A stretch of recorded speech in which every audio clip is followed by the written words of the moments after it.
Do you have a degree in laboratory science like biochemistry, microbiology, chemistry or biotechnology?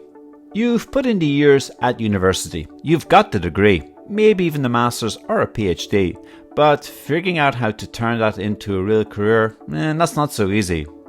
What if you could take your laboratory science background and quickly retrain into a stable, high-paying career in pharmaceutical manufacturing in just 15 weeks online?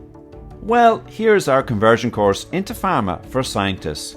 Its goal is to help you fill in those narrow but critical gaps in your knowledge in regulation like GMPs or ICH, risk management, data integrity, qualification and validation knowledge. Gaps that often keep you from getting hired.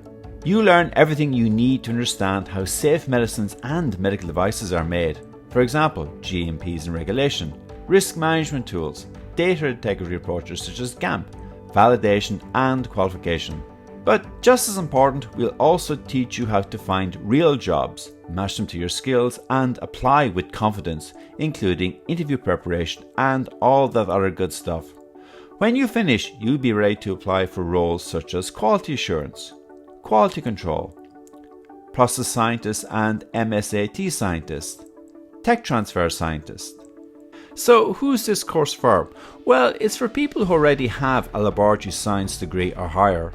And I do want to emphasize that this is a proper course. It's 15 weeks long, it's part-time, it's fully online. You'll need to spend about 12 hours per week. There are no live classes and no awkward Zoom calls. And you'll have real learning. You'll complete question booklets. You'll have risk management tool workshops to complete. And you'll write a 3,000 word technical report on how regulated medicines are made as part of your end of module assignment. You'll also get a dedicated course leader, and he or she will work with you to develop a weekly study schedule, answer your questions, check your progress at the beginning of every week, and follow up with you to help you finish the course. So if you've been wondering whether you could actually do this, the answer is probably yes. You'll join over 1,500 learners who've already made the change, people just like you who've moved into better paid long-term careers. So if that's you, check out our website at www.getreskill.com and apply when you're ready. Thanks for watching.